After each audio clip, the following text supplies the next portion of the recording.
जैसा कि आपने वीडियो के थंबनेल में देखा होगा, जिसमें मैंने बताया है कि भारत को अब 2.5 फ्रंट वॉर नहीं बल्कि 3.5 फ्रंट वॉर की तैयारी शुरू करने की जरूरत पड़ सकती है।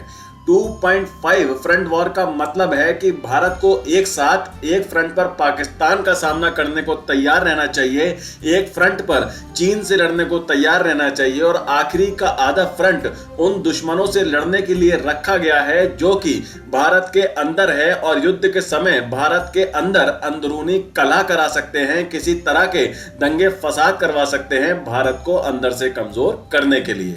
लेकिन जिस तरह से बांग्लादेश लगातार भारत के दुश्मनों की गोद में बैठता जा रहा है, उससे ये धीरे धीरे साफ होता जा रहा है कि भविष्य में बांग्लादेश के साथ भी भारत का एक नया फ्रंट खुल सकता है। और मैं ये ऐसे ही नहीं कह रहा हूं, बल्कि अब जो मैं खबर आपको बताऊंगा उसे सुनकर आप भी यही कहने वाले हैं। असल में हुआ यह है कि अब से 2 दिन पहले यानी 15 जनवरी को बांग्लादेश के टॉप जनरल के नेतृत्व में एक प्रतिनिधि मंडल जो कि पाकिस्तान गया था, इस प्रतिनिधि मंडल ने पाकिस्तानी वायुसेना के प्रमुख जहीर अहमद बाबर सिद्दू से मुलाकात की है। और बांग्लादेश का ये टॉप जनरल कौन है? ये है बांग्लादेश के आर्म्ड फोर्सेस डिवीजन के प्रिंसिपल स्टाफ अफसर lieutenant general S Kamrul Hasan. 2 दिन पहले मैंने इस पर वीडियो इसीलिए नहीं बनाई क्योंकि मैं ये देखना चाहता था कि बांग्लादेश से पाकिस्तान गए इस प्रतिनिधि मंडल की मंशा क्या है। ये तो समझ आ रहा था कि किसी हथियार की डील हो सकती है, लेकिन ये कौन सा हथियार होगा इस पर सस्पेंस बना हुआ था, लेकिन अब इस पर क्लैरिटी आ गई है। इस मुलाकात में बांग्लादेश ने पाकिस्तान की सेना की तारीफ में कसीदे पढ़े, पाकिस्तान के हथियारों की जमकर सराहना की और खास तौर पर पाकिस्तान के JF-17 थंडर लड़ाकू विमान में दिलचस्पी दिखाई। इसका मतलब साफ है कि पाकिस्तान और बांग्लादेश के बीच JF-17 फाइटर जेट की डील की बातचीत शुरू हो चुकी है और आप देख लीजिएगा कि बस कुछ ही हफ्तों में इस डील के फाइनल होने की खबर भी आ जाएगी। पहले बांग्लादेश ने तुर्की के ड्रोन को भारत की सीमा पर उड़ाया, भारत की जासूसी की, फिर तुर्की के साथ बैटल टैंक को लेने की डील की खबरें बाहर आई। पिछले हफ्ते BSF और बांग्लादेश बॉर्डर गार्ड में सीमा पर फेंसिंग लगाने को लेकर काफी टेंशन हो गई थी और अब पाकिस्तान से JF-17 फाइटर जेट की डील।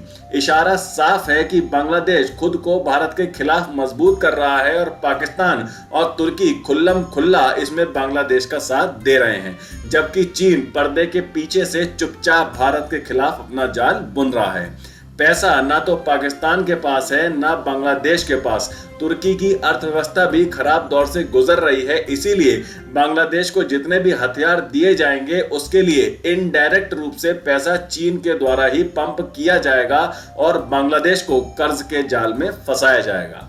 अब से 3 दिन बाद 20 जनवरी को डोनाल्ड ट्रंप ऑफिशियल रूप से अमेरिका की सत्ता संभालने वाले हैं और अगर ट्रंप जो बाइडेन की तरह बांग्लादेश की अंतरिम सरकार को अपना समर्थन देना जारी रखते हैं तो सच में भारत के लिए ये बहुत बड़े खतरे की घंटी होगी और फिर भारत को 2.5 नहीं बल्कि 3.5 फ्रंट वॉर पर एक साथ लड़ने की तैयारी शुरू करनी होगी। असल में जब 2 बड़ी महाशक्तियां आपस में लड़ती हैं तो वो ये नहीं चाहती कि इस लड़ाई में उनके देश की जमीन का इस्तेमाल हो। आप सीरिया को ही देख लीजिए, सारे ताकतवर देश, फिर चाहे वो अमेरिका हो, इजराइल हो, रूस हो, तुर्की हो, सभी वहां जब चाहे बमबारी कर देते हैं। इसमें इन देशों का कुछ नहीं जाता, पर सीरिया और वहां के आम लोगों की दुर्गति हो जाती है।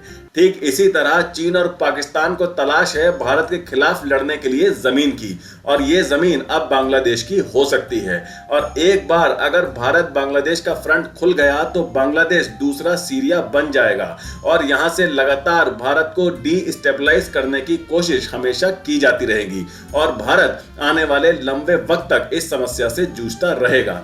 अगर ट्रंप बांग्लादेश के मुद्दे पर भारत का साथ नहीं देते तो मेरे हिसाब से तो भारत को फिर फ्रंट फुट पर खेलना चाहिए और इससे पहले कि बांग्लादेश भारत के लिए बहुत बड़ा खतरा बने, भारत को कुछ बड़ा एक्शन लेना चाहिए।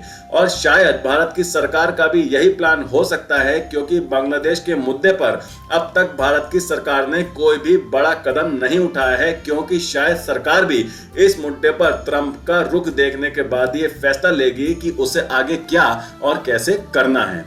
अब ये तो आने वाला वक्त ही बताएगा कि भारत इस नए खुलते हुए फ्रंट से कैसे निपटता है, लेकिन अब आप मुझे जल्दी से कमेंट करके बताइए कि आपका क्या कहना है भारत के खिलाफ इस नए उभरते हुए खतरे और इस खतरे के समाधान के बारे में। अब चलते हैं अपने दूसरे सेक्शन, यानी जो लोग जॉब ढूंढ रहे हैं उनके लिए काम की खबर। हिंदुस्तान पेट्रोलियम कॉर्पोरेशन लिमिटेड यानी HPCL ने नई भर्ती का विज्ञापन जारी कर दिया है। ऐसे में सरकारी नौकरी करने के इच्छुक अभ्यर्थियों के लिए बढ़िया मौका आया है। HPCL ने जूनियर एग्जीक्यूटिव की भर्ती शुरू की है। इस वैकेंसी के लिए कंपनी की आधिकारिक वेबसाइट www.hindustanpetroleum.com पर 15 जनवरी 2025 से आवेदन की प्रक्रिया शुरू हो गई है, जिसमें अभ्यर्थी लास्ट डेट 14 फरवरी 2025 तक अप्लाई कर सकते हैं। तो आज के लिए इतना ही। वीडियो को लाइक करें, ज्यादा से ज्यादा शेयर करें और बेल आइकन को दबाकर हमारे चैनल को प्लीज अभी सब्सक्राइब जरूर कर लीजिएगा। तो मिलते हैं अगली खबर के साथ जल्द ही। टेक केयर, जय हिंद।